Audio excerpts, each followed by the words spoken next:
इसमें यह समझना होगा कि भाई मानव हृदय क्या होता है।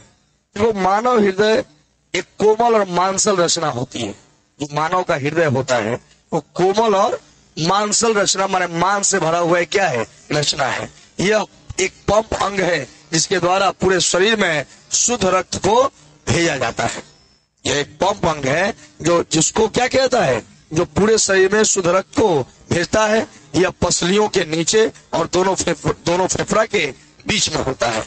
यह दोनों फेफड़ा के बीच में और पसलियों के नीचे, पसलियों के नीचे और दोनों फेफड़ा के बीच में स्थित होता है। हृदय कहाँ होता है? पसलियों के नीचे और दोनों फेफड़ा के बीच में होता है। यह एक मांसल संरचना है और यह एक प्रकार का पंप अंग है जो शरीर में रक्त को विभिन्न अंगों तक पहुंचाता है। अब इसमें समझने वाली बात होगी कि भाई इसकी बनावट क्या है। सबसे महत्वपूर्ण बात है इसका बनावट क्या है, इसकी क्रिया विधि क्या है। ये बहुत लंबा पॉइंट है लेकिन मैं प्रयास कर रहा हूं कि आपको एकदम अपने शब्दों में इसको समझाया जा सके। मैं इसका फिगर नहीं बना रहा, मैं इसका आरेख बना रहा हूं। क्या बना रहा हूं? आरेख बना रहा हूं। मैं फिगर नहीं बनाने जा रहा हूं, ये आरेख है जिसके द्वारा मैं समझा सकता हूं। आरेख, फिगर बनाना जटिल हो जाएगा, आप बनाते जाएगा।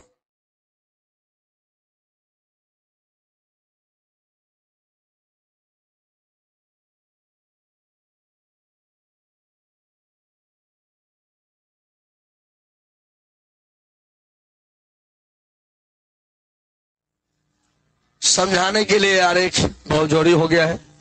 ये आरेख रहेगा समझ में बेटर तरीका से आएगा।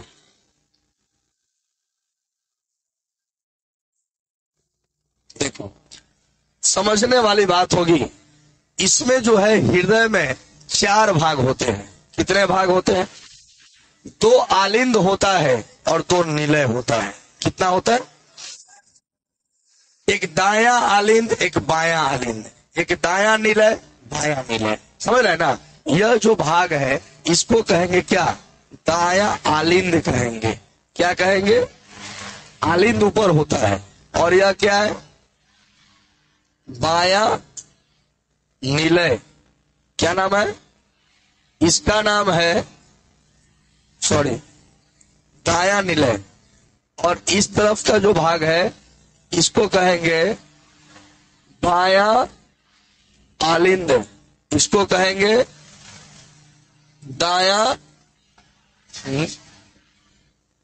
बायां निलय। क्या कहेंगे? बायां निलय। मतलब यह है कि पूछा जाएगा कि हृदय में कितने भाग होते हैं, इसको कोष्ठ भी कहते हैं। पूछेगा कि हृदय में कितने कोष्ठ होते हैं? 4 कोष्ठ होते हैं या 4 भाग होते हैं। नाम क्या है? दायां बायां आलिंद और दायां बायां निलय। क्लियर है यहां तक? अब यह समझना होगा कि जो बायां आलिंद, जो दायां आलिंद है वो बाएं आलिंद से एक भित्ति के द्वारा अलग होता है ना? यह भित्ति, यह दायां आलिंद जो है वो बाएं आलिंद से एक भित्ति द्वारा अलग होता है जिसको हम बोलते हैं अंतरा आलिंद भित्ति। इसका नाम क्या हो जाएगा? इसका नाम है अंतरा आलिंद भित्ति। इसका नाम है अंतरा आलिंद भित्ति। इसका नाम अंतरा आलिंद भित्ति क्यों पड़ा? क्योंकि दोनों आलिंदों को क्या कर रहा है? अलग कर रहा है। दोनों आलिंदों को क्या कर रहे हैं? अलग। उसी प्रकार से दोनों दायां और बायां निलय को अलग करने वाले भित्ति का नाम है क्या? अंतरा निलय भित्ति। क्या नाम है? अंतरा निलय भित्ति। क्लियर है? अब यहां से एक बात समझना होगा। ये आपने यह समझा, धीरे धीरे कंसेप्ट को मैं क्लियर कर रहा हूं। आपको हृदय आपके दिमाग में बैठ जाएगा, आपको याद हो जाएगा, हृदय का पूरा रचना याद हो जाएगा। इसे बहुत जटिल है, ये थोड़ा जटिल नहीं है, बहुत जटिल है, लेकिन आपको कंसेप्ट पूरा क्लियर हो जाएगा। तो क्लास को ठीक से सुनिएगा। तब अगर कोई लड़का यह सोचे कि हम हृदय याद करके बोर्ड में लिख दें, मैं लिख कर देता हूं, उसे नहीं लिखाएगा, वो भूला जाएगा। और समझे रहोगे ना, लिखा जाएगा। हृदय के कितने भाग होते हैं? कौन कौन? दाया आलिंद बाया आलिंद और दाया निलय, दाया और बाया आलिंद तथा दाया और बाया निलय। कई गो भाग हो गया? दाया आलिंद और बाया आलिंद एक भित्ति से अलग होते हैं, जिसे हम अंतरा आलिंद भित्ति कहते हैं। भाई आलिंद अलग न रहेगा तो इधर का प्लॉट इधर चला जाएगा ना। सबका काम क्या है सब मैं बताऊंगा। तो यह अलग है, इसका नाम क्या है? और दोनों निलय भी अलग है, इसका नाम क्या है? अंतरा निलय भित्ति कहेंगे। क्लियर है? यहां तक कोई कंसेप्ट में कोई दिक्कत? या क्या होता है कि इसमें जो है इस भाग में यह जो भाग दिखाई दे रहा है अग्र तथा पश्च महाशिरा, पश्च महाशिरा, समझने वाली बात है।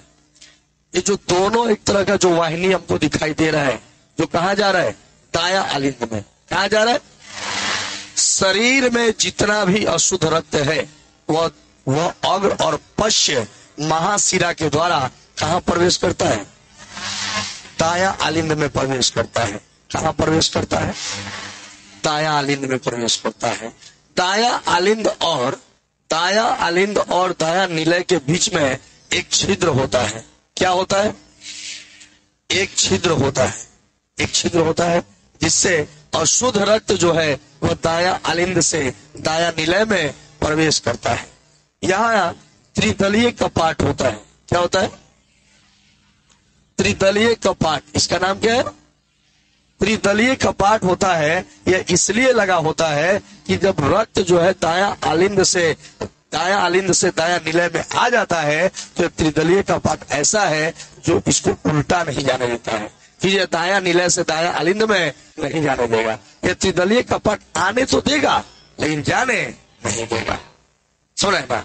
अब क्या है ना कि यहां से ये तो आपने यह समझ लिया कि शरीर में जो भी दूषित रक्त है, अशुद्ध रक्त उस रक्त को कहते हैं जिसमें ऑक्सीजन नहीं होता है। जिसमें ऑक्सीजन नहीं होगा उसको क्या कहेंगे? अशुद्ध रक्त। तो शरीर में जितना भी अशुद्ध रक्त है दो वाहिनियों से आता है। उन दोनों वाहिनियों का नाम क्या है? अग्र और पश्च महाशिरा। क्या नाम है?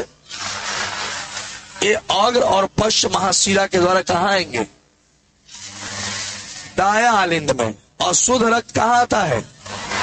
दाया आलिंद में आता है। और दाया आलिंद और दाया निलय के बीच में एक छिद्र होता है, इसको क्या कहते हैं? क्या कहते हैं? नहीं, यह छिद्र का नाम मैं पूछ रहा हूं। इस छिद्र का नाम होता है दाया आलिंद निलय छिद्र। क्या नाम है? शॉर्ट बात है कि भाई यह आलिंद, ये दाया आलिंद और दाया निलय के बीच में छिद्र है, इसलिए इसका नाम है दाया आलिंद निलय छिद्र। क्लियर है? इस दाया आलिंद निलय छिद्र से क्या होता है? रक्त जो है वह दाया आलिंद से दाया निलय में आ जाता है और इस छिद्र के पास जो है त्रिदलीय कपाट होता है। क्या होता है? जिसके कारण रक्त जो है वह दाया आलिंद से दाया निलय में तो आ जाता है परंतु दाया निलय से आलिंद में नहीं जा पाता है, कपाट बंद हो जाता है। रिवर्स नहीं है, केवल इनकमिंग है, आउटगोइंग नहीं है। हो गया ये? यहां तक रक्त आ गया है, कोई दिक्कत आपको? अब देखते हैं रक्त कहाँ जाएगा। अब यह रक्त जो है यहां से निकलेगा। यह रक्त जो है यहां से निकलकर इस तरफ जाएगा।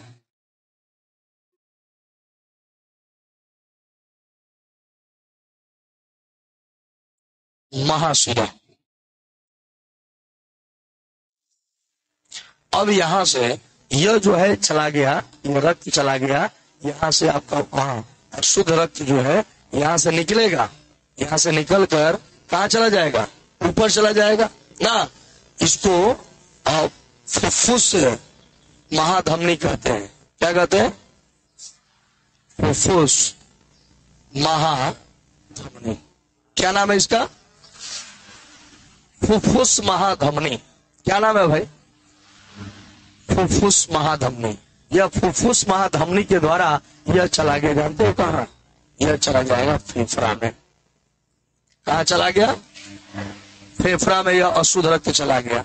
और फेफड़ा में जब चला जाएगा तो फेफड़ा में ऑलरेडी ऑक्सीजन होता है ना, श्वसन में पड़े हो, यहाँ ऑक्सीजन होता है, यह रक्त के साथ क्या हो जाएगा? जुट जाएगा।